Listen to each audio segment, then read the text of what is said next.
Melvyn. Obviously, you're in Malta. Lucky you. Nice not to be in England at the moment, I would say. But I've spoken to you before. You're a regular. Thanks for calling again. How do you feel, and how does it differ from what I was just saying in my post-match reaction there? It's hard to take, to be honest. It's really hard to take. Disappointed. They looked tired. They looked exhausted. The injuries don't help. I know I said that last week to Liverpool, but a 1-0 game, sometimes you need to find a way to not lose these type of games, get a point. I know it's not the right mentality. We should have gone there to win. I thought the lineup wasn't the best. I thought we tried to create through the middle and didn't succeed time and time again. They just, low blocked us and had one solid chance, which they scored. I thought even though Udogie was at fault for the goal, he didn't have a particularly bad game. He looked sharper than usual, but he's definitely at fault for that goal. I don't see why a player with his speed doesn't get out of jail often enough, like Kyle Walker does. He gives space to defender, but he's able to close the gap. But I don't know why he keeps scoring from our left-hand side. I don't think Udogie, sorry to interrupt, Melvyn, sorry to interrupt, but I don't think Udogie is as quick as that. I don't think he's more of a powerful player than a quick player. He's not as quick as Spence with his recovery runs for me.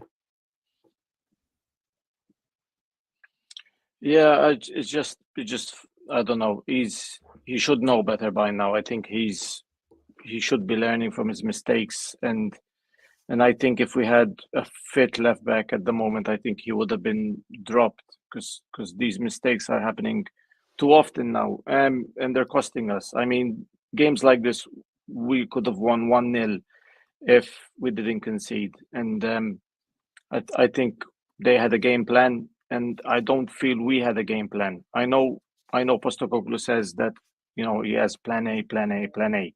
But when the team is tired and the team, we're not playing with our full strength, we need to have a different plan. We need to have something. It's just we keep doing the same thing. I thought not starting Maddison was interesting. I think he will feel that was a mistake.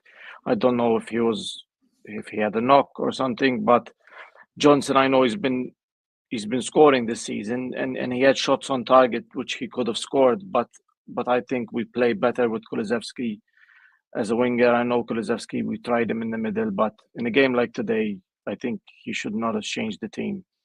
Bentancur, I was extremely disappointed with. I was excited to see him again. I'm a massive fan of Bentancur, but he looked absolutely like a fish out of water.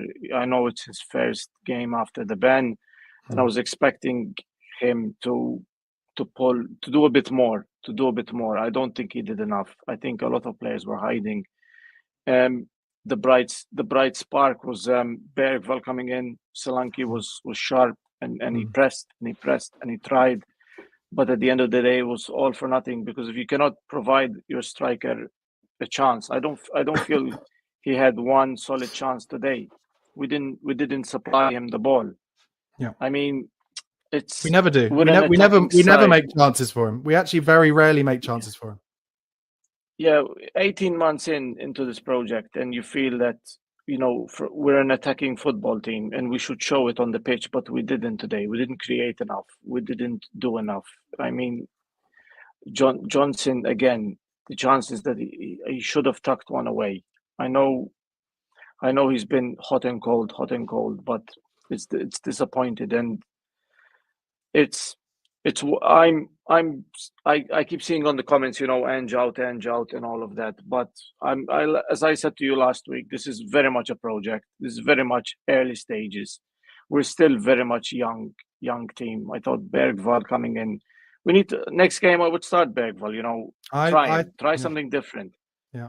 Try something different. See what works. And Postecoglou sometimes is stubborn in that sense. He only plays players when his hand is forced by injury. And then he discovers, this player can do a job. This player can do a job. This player can do a job. Like Spence saved us in the cup when he played him. And then now he's playing well. So now, I can trust Spence. But he should have been playing him in August and in September. He should have been resting the fullbacks ages ago. and we're suffering. The players look shattered. There's no energy. There's no bright spark. Kulusevski tried because he has bags of energy. Solanke has bags of energy, but the rest look absolutely tired. Why does Johnson look tired? He's not played for ages, but he looks tired. He wasn't running. He wasn't pressing. He looked tired. I don't know why. He hasn't played for ages. Yeah. Yeah. Listen, I don't disagree. I want to ask you, just before I let you go, Melvyn, I've got a couple of minutes with you. What is the worst case scenario here in terms of the league? Because like I said, I personally think with the injuries and the fact we're still in the cup competitions, maybe we've got to keep Ange for that. But in terms of the league, obviously we're in 11th now, but we are losing time and time again.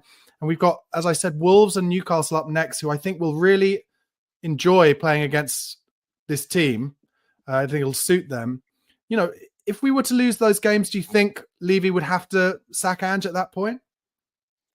No, because I've said this on Chris's channel many times. This season, for me, there's a lot of question marks hovering over players at the moment.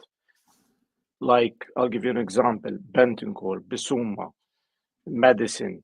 Kulusevski had a question mark in August because we didn't know what he was going to do either. There was question marks hovering over him. Davis had a question mark. Foster, the goalkeeper. There's question marks on all of these players. We're in a moment right now where if you don't step up in the summer, you will be sold. You will be sold for 10, 15 million, whatever, and we will buy an adequate replacement. There's question marks over this team, and you need to step up. Madison had a spell where he was being benched by Postecoglou. Then he came in and he started to score again. Heung-min Son, there's question marks over him. No one is safe at the moment. You could say no one is safe. You could say maybe perhaps Romero didn't have the best season, but he has credit in the bank because he's a quality defender. Van de Ven is a quality defender. At the moment, there's question marks all over the pitch. League position is tricky because before we started, I was looking, are we safe from being relegated? But we're 10 points clear. But I shouldn't be looking at the relegation battle. You know what I mean? I shouldn't be looking at that direction. Of course. Postecoglou came in and he said he took over a team that was falling. But now it seems we're falling again. Why? These questions need to be asked. Yeah. Postecoglou needs to give the fans assurance that we're heading in the right direction. And today it's on him a little bit, even though it's a difficult ship right now. It's difficult. Yeah. Melvyn, thank you so much. Thanks for being a part of the show today. Really hope to speak to you soon. Appreciate it, mate. Thanks a lot. All the best. Thank you.